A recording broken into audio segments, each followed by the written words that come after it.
आता बातम्या पाहूयात पावसासंदर्भात।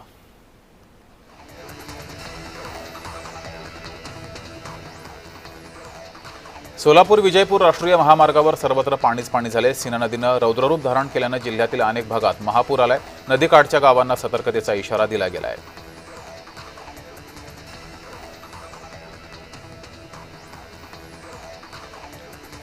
शिरूर तालुक्यातील रायमोहा परिसरामध्ये अतिवृष्टी आणि पूरस्थितीमुळे खरीप पिकातील सोयाबीन कापूस पिकांचं प्रचंड नुकसान झालंय। कापूस काळवंडलेला आहे तर शेतामध्ये पाणी साचलंय।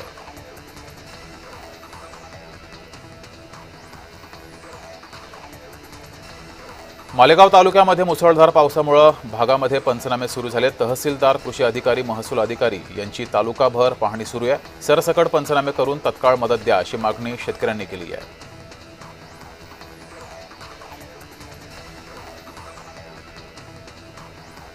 माढा तालुक्यातील दारफळ गावामध्ये सीना नदीला आलेल्या पुरामुळे संसार उपयोगी वस्तू वाहून गेल्या। त्यामुळे आता जगायचं कसं, खायचं काय हा प्रश्न समोर उभा राहिलाय।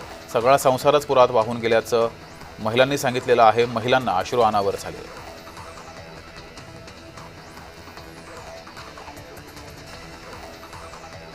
विदर्भामध्ये पुढील 5 दिवस पावसाची तीव्रता वाढण्याची शक्यता आहे। 24 ते 26 सप्टेंबर दरम्यान विदर्भातील काही ठिकाणी वादळी वाऱ्यासह अतिमुसळधार पाऊस बरसेल असा इशारा हवामान खात्यानं दिला आहे।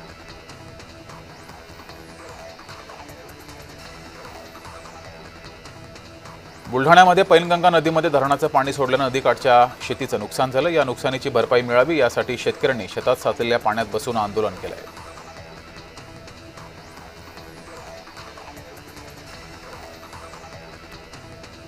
जत तालुक्यातील पूर्व भागामध्ये सांगलीचे जिल्हाधिकारी अशोक काकडे यांनी पाहणी केली। अतिवृष्टीमुळे बाधित झालेल्या शेतकऱ्यांच्या पिकांचे पंचनामे तत्काळ सुरू करा। एकही शेतकरी पंचनाम्यापासून वंचित राहू नये अशा सूचना दिल्या।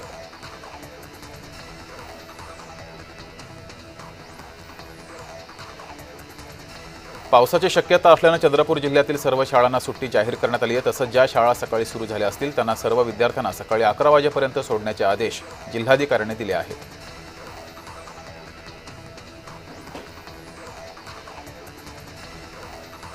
नाशिक विभागामध्ये परतीच्या पावसामुळे 3 लाख हेक्टरवरील पिकांचं मोठं नुकसान झालंय। शेतकरी हताश झालाय। अहमदनगर, जळगाव, नाशिक, धुळे आणि नंदुरबार जिल्ह्यात मिळून सुमारे 46 लाखाहून अधिक शेतकरी बाधित झालेत।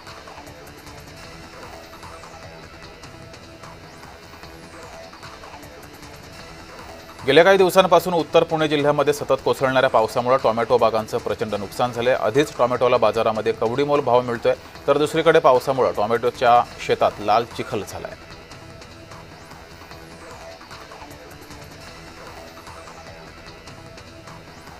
बुलढाणा जिल्ह्यातील सिंदखेड राजा तालुक्यामध्ये ढगफुटी झाल्यानं शेतकऱ्यांचं नुकसान झालंय। सोनोशी गावात जिल्हाधिकारी किरण पाटील यांनी भेट देत पावसामुळे झालेल्या नुकसानीची पाहणी केली आहे।